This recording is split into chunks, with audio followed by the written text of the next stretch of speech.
केन योपाकरोतं प्रहरं मुनीनां पतंजलिं प्राञ्जलिरानतोऽस्मि। हम पतंजलि योग सूत्र के तृतीय अध्याय का पाठ कर रहे हैं और हमने पिछली बार 13, 14, 15 ये सूत्र हमने किए थे। अब ये चीज़ यहाँ पर जो है इतना टेक्निकल, इतना कठिन है कि हम लोगों को समझ में नहीं आता और किस प्रकार से आपको समझाऊं। कि ये जो अध्याय है इसका नाम है विभूतिपाद, यानी विभूतियाँ, सिद्धियाँ, ऐश्वर्य। तो योग का अभ्यास करने पर जो योगी को, जो साधक है, उसको जो उपलब्धि होती हैं, सिद्धियाँ होती हैं, उसका बड़ा सुंदर और विस्तार से वर्णन, उसको हम संक्षेप में देखेंगे। और श्री रामकृष्ण और उनके शिष्यों ने उनके संबंध में जो कहा है उसकी बात भी हम करेंगे। तो यहाँ पर पिछली बार हमने देखा था कि 3 प्रकार के परिणाम होते हैं। थोड़ा सा मैं उसको टेक्निकल नहीं जाता हूँ, आपको समझाता हूँ। हमारे मन में 2 अवस्थाएं हैं या 2 स्टेट्स हैं, 2 अंग हैं। एक है हमारे मन में उठ रहे विचार, सब समझते हैं। दूसरे हैं हमारे संस्कार। हम पता नहीं कब से कर्म कर रहे हैं, बचपन से कर्म कर रहे हैं, उसके धीरे धीरे हमारे मन में संस्कार बैठते जाते हैं और हमारे मन के ऊपर भी चित्त की वृत्तियाँ इत्यादि उठती जाती हैं। इन वृत्तियों को यहाँ पर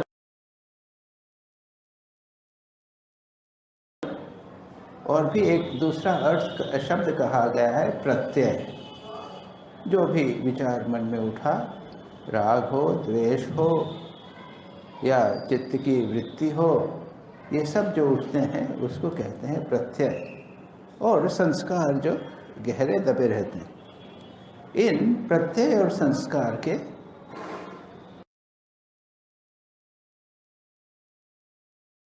योग शास्त्री कहते हैं 3 परिणाम होते हैं। परिणाम क्या है? परिवर्तन होते हैं, उनमें मॉडिफिकेशंस होते हैं, थोड़े से भेद होते हैं। और कौन से परिणाम हैं?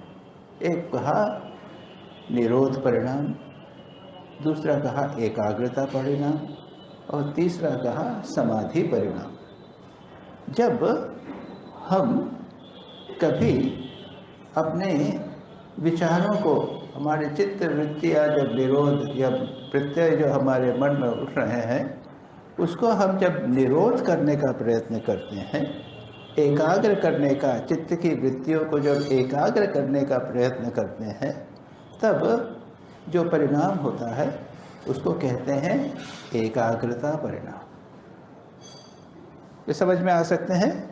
थोड़ी समय के लिए उसमें मन का पूरा परिवर्तन नहीं होता, थोड़ी देर के लिए मन में एक मॉडिफिकेशन, एक थोड़ा सा अंतर हो जाता है, थोड़ी देर के लिए उसकी स्थिति बदल जाती है, उसको कहते हैं एकाग्रता परिणाम। अच्छा, जब हमारे संस्कारों में परिवर्तन होता है, हमारे जो संस्कार उदित हो रहा है और जो संस्कार दब रहा है, जिस संस्कार का उदय हो रहा है और जिस संस्कार दब रहा है, वो दोनों जब एक होते हैं, कुछ क्षण के लिए हमारे संस्कार विरुद्ध हो जाते हैं, तब उसको शास्त्रकार यहाँ पर कहते हैं 9वें सूत्र में निरोध परिणाम। और जब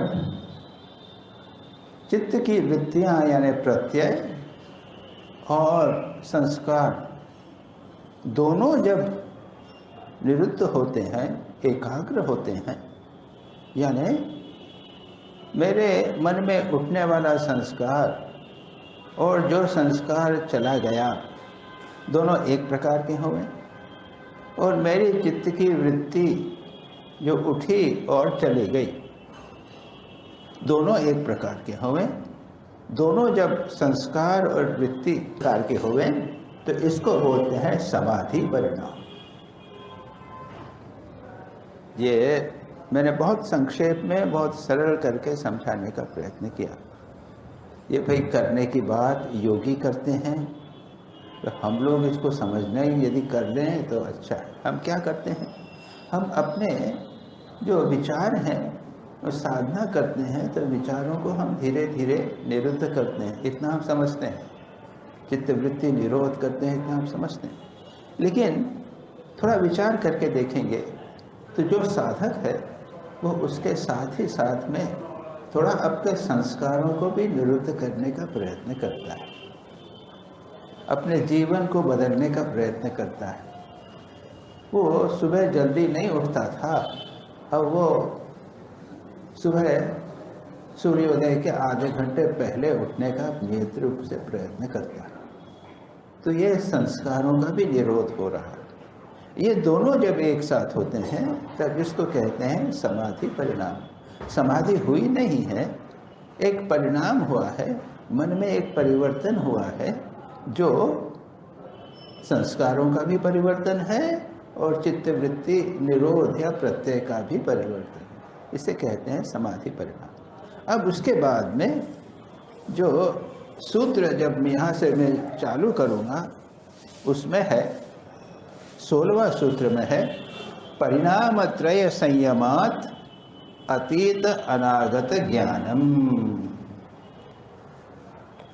ये परिणाम, 3 परिणामों का संयम करने पर, संयम की बात अब हम पुनः लाते हैं यहाँ पर।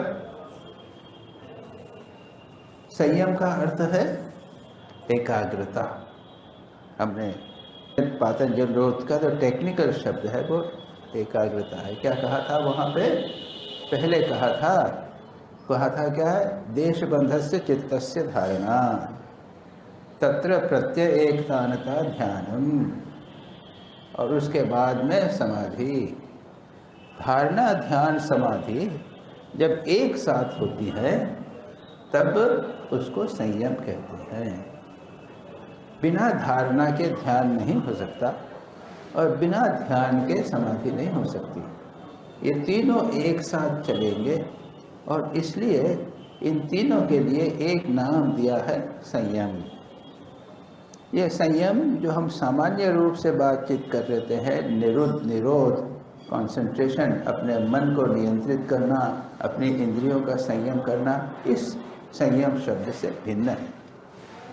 तो यहाँ पर कहा गया है कि ये 3 परिणाम जो हैं, परिणाम त्रय का संयम करने पर, यानी ये जो 3 परिणाम बताए हैं, निरोध परिणाम, एकाग्रता परिणाम और समाधि परिणाम, जिसको मैंने आपको बताया, उस पर जब मन को एकाग्र किया जाता है एक साथ, तब क्या होता है, अतीत अनागत ज्ञानम। भविष्य काल में जो हुआ था ज्ञान और जो होने वाला है उसका ज्ञान हो जाता है। अतीत जो ज्ञान हमें भूल गए हैं उसका ज्ञान हो जाता है, और जो आगे होने वाला है, भविष्य का जो ज्ञान है वो उत्पन्न होता है।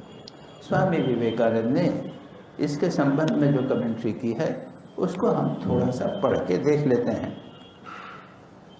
इस अवस्था को प्राप्त करके यदि योगी भूत और भविष्य जानने की इच्छा करे तो उन्हें रोगियों को संस्कार के परिणामों में संयम का प्रयोग करना होगा। वो अभी जो कहा, तीनों संस्कारों का, कुछ संस्कार वर्तमान अवस्था में कार्य कर रहे हैं, कुछ का भोग समाप्त हो चुका है और कुछ अभी फल प्रदान करने के लिए संचित हैं। इन सभी में संयम का प्रयोग करके वे भूत और भविष्य को जान लेते हैं। यानी हमारे जो संस्कार फलित हो चुके हैं, हमने जो कर्म कर चुके हैं उनका ध्यान करना, जो संस्कार अभी फलित नहीं हुए हैं उनका ध्यान करना। अभी कैसे पता लगाते हैं, ये सब बड़ा टेक्निकल है। उसको करने पर भविष्य का ज्ञान और भूतकाल का ज्ञान, वो सब उसे प्राप्त करते हैं। उसके बाद अगला श्लोक सूत्र देखते हैं। शब्दार्थ प्रत्ययानाम इतरेतर अध्यासात् शंकरस्य तत्प्रविभाग संयमात् सर्वभूत ऋत ज्ञान। शब्द, अर्थ और प्रत्यय, प्रत्यय का अर्थ यहाँ पर ज्ञान है। शब्द, अर्थ और ज्ञान, इसकी आपस में अध्यास होने से, एक साथ जुड़े होने के कारण जो संकर अवस्था है, जो जुड़ी हुई अवस्था है, उसके विभागों में संयम करने से समस्त प्राणियों की वाणी का ज्ञान हो जाता है। अब ये कैसे होता है ये नहीं, यहाँ जो कहा है वो बताते हैं। जैसे एक शब्द है गाय, जैसे ही मैंने गाय कहा तो इस गाय शब्द का अर्थ, गाय शब्द और उससे जो आपके मन में ज्ञान उठा, ये तीनों एक रहते हैं, इसको अलग नहीं कर सकते। योगी क्या करते हैं कि इनका विभाग कर देते हैं। गाय शब्द अलग है, उसका अर्थ शब्द अलग है और ज्ञान अलग है।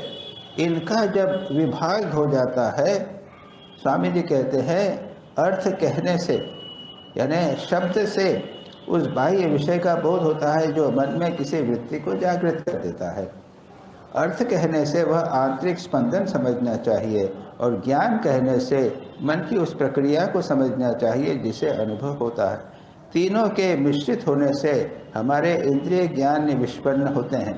जैसे मैंने अब शब्द सुना, पहला कंपन, दूसरा संवेदन, तीसरा प्रतिक्रिया।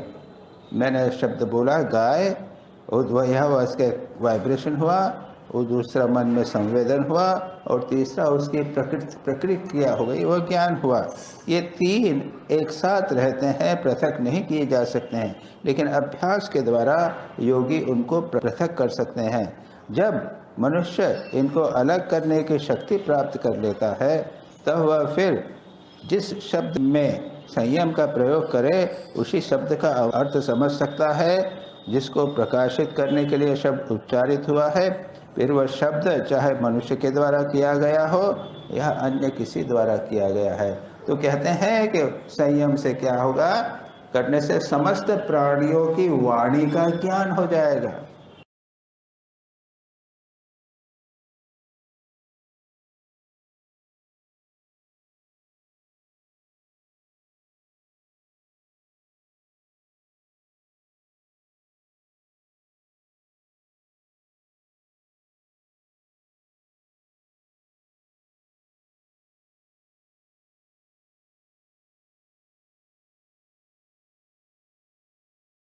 क्यों? वो वाणी के साथ में एक अर्थ है और शब्द है, हम नहीं जानते।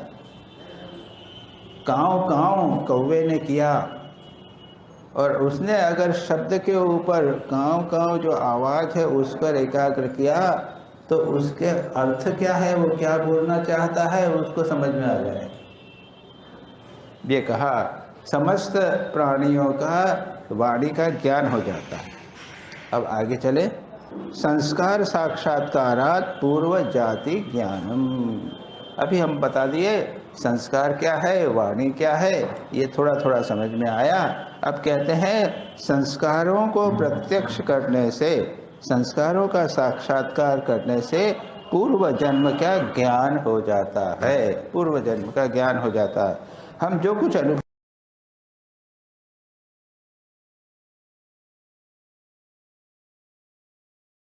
करते हैं, समस्त हमारे चित्त में तरंग के रूप में आता है। वह चित्त रूपी सरोवर की तली में चला जाता है, क्रमशः सूक्ष्म से सूक्ष्मतर होता जाता है। वह बिल्कुल नष्ट नहीं हो जाता, सूक्ष्म भाव से बना रहता है। इसी को हम कहते हैं संस्कार। और फिर यदि हम उस तरंग को ऊपर ला सकें तो वह स्मृति कहलाती है। संस्कार हो जाती है, स्मृति कहलाती। हमने सुना, अंदर बैठा हुआ, जब पुनः आया तो हमने कहा स्मृति है। अतएव योगी यदि मन के इन सब पूर्व संस्कारों में संयम करे तो पूर्व जन्म की बातें स्मरण करना प्रारंभ कर देते हैं। अपने पूर्व जन्म के संस्कार जब ऊपर आएंगे आपको, उसमें योगी अगर एक टेक्निक है, ये बिल्कुल एक विशिष्ट प्रकार का एक टेक्निक है, एक प्रकार की पद्धति है। उस पर एकाग्र करने से जन्म का पूर्व जाति का ज्ञान हो जाएगा। क्यों?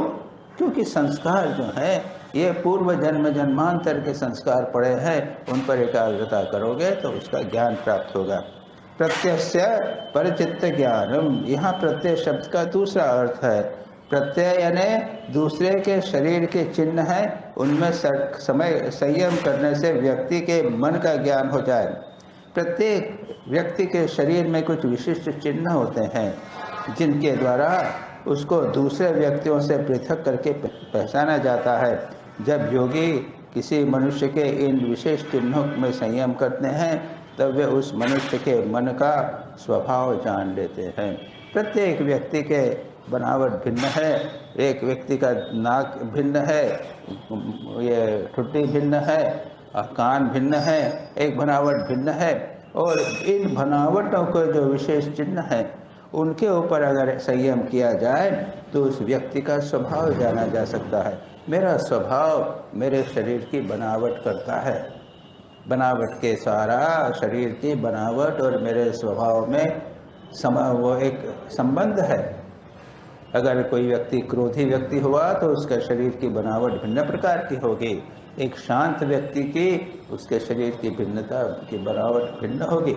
आप देखेंगे कई संतों के जीवन चित्र हैं, यतीश्वरानंद जी का चित्र देखिए, स्वामी विवेकानंद का चित्र देखिए, श्री रामकृष्ण का चित्र देखिए। उनके शरीर की बनावट जो है वो सामान्य लोगों जैसी नहीं है, वो एक दूसरे प्रकार का है, जो उनका मन है उसके अनुसार हो रहा है। इसलिए कहते हैं कि उन पर एकाग्र करने से, मन को करने से उनका स्वभाव जाना जा सकता है।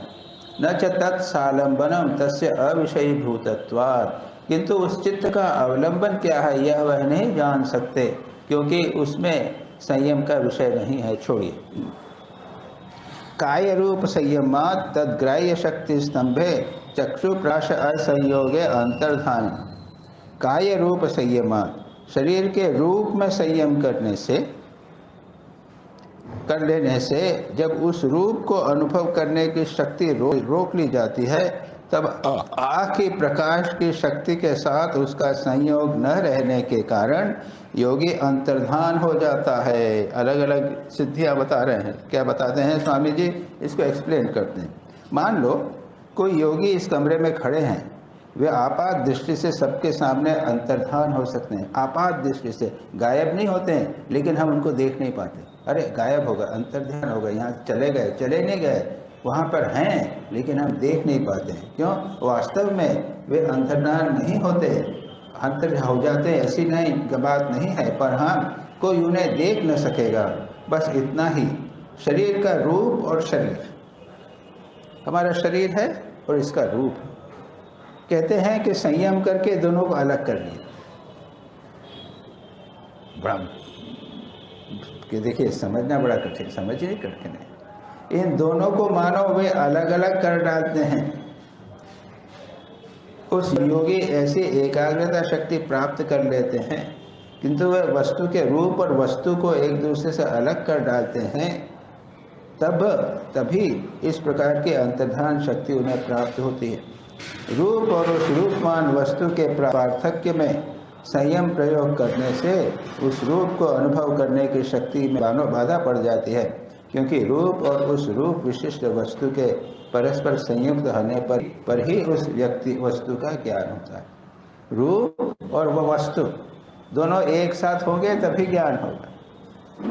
और हम जानते हैं वह चंद्र और गिरजा उसमें से एक थे, श्री रामकृष्ण के गुरु भाई थे, भैरवी ब्राह्मणी के शिष्य थे, उसमें एक ये शक्ति थी, वो अंतर्धान, यानी दिखाई नहीं था किसी को। तो ये इस प्रकार की शक्ति होती है। एतेन शब्दादि अंतर्धान मुक्त है, इसके द्वारा शब्द आदि के अंतर्धान होने के अर्थात शब्द आदि को दूसरों को इंद्रियगोचर न होने की भी व्याख्या कर दी गई है। शब्द आदि अंतर्धान, शब्द बोला लेकिन किसी ने सुना नहीं। आवाज़, मेरी आवाज़ में बोल रहा हूँ, कोई सुन नहीं सकेगा। अब ये भाई कैसी कैसी बात है, इस प्रकार का। यानी उसके बाद में अगला सूत्र है, सोक्रम निरुपकमम च कर्म तत्संयमात् अपरांत ज्ञानम अरिष्टेभ्यो वा। शीघ्र फल उत्पन्न वाला और देर से फल देने वाले ये दो प्रकार के कर्म होते हैं। इनमें संयम करने से अथवा अरिष्ट नामक मृत्यु लक्षणों से भी योगी देह त्याग का ठीक समय जान लेते हैं। क्या कहते हैं? सोपक्रम निरुपक्रम। कुछ फल जो शब्द जो कुछ कहें जो शीघ्र फल देने वाले हैं। कहते हैं कि अगर तुम एक बहुत बुरा काम अचानक करो, आपके कर्म फल के अनुसार हम चल रहे हैं, और एक अचानक कोई बहुत क्रोधी होके उसने बहुत बड़ा खराब काम कर दिया, तो वो पुराने कर्म जो फलित होने वाले थे उसके बदले ये कर्म अधिक फलित हो गया। या फिर आपने ऐसा कर्म किया, अपनी जान को जोखिम में डालकर किसी व्यक्ति की आपने सेवा कर दी, तो ये इतना प्रबल कर्म होगा कि उसका शुभ फल जो है वो पहले के पड़े हुए जो अशुभ फल है उनको बाधा देकर पहले परिक्रम हो जाएगा। तो सोपक्रम निरुपक्रम, कुछ कर्म ऐसे हैं जो तत्काल फलित होते हैं, कुछ कर्म हैं वो धीरे धीरे फलित होते हैं। इन दोनों पर संयम करने से तत्संयमात, उनके परांत कहते हैं क्या होगा? अरिष्ट नामक मृत्यु के लक्षण योगी को पता चल जाते हैं। मतलब उसको पता चल जाता है कि मेरा मृत्यु का काल कब आने वाला, ठीक समय पता चल जाता है कि मैं इस समय मृत्यु होगी, और उसके अनुसार वो प्लान कर सकता है। अब ये कैसे होता है, ये कहने यहाँ पर जो लिखा है मैंने कहा। हिंदू लोग मृत्यु की इस निकटता को जान लेना विशेष आवश्यक समझते हैं, क्योंकि गीता में उपदेश है कि मृत्यु समय के समय विचार परवर्ती जीवन को निर्धारित करने में विशेष समर्थ हैं। इसलिए अगर हमें पता चल जाए कि तब मृत्यु होने वाली है, तो हम अपने मन को ऐसा करेंगे कि शुभ चिंतन करेंगे मृत्यु के समय, यानी किस समय, कहाँ पर, कितनी बजे, जहाँ तक संभव है उन्हें ज्ञात हो जाए। योगेन चित्तस्य पदेन वाचां मलं शरीरस्य च वैद्यकेन योपाकरोतां प्रवरं मुनीनां पतञ्जलिं प्राञ्जलिरानतोऽस्मि।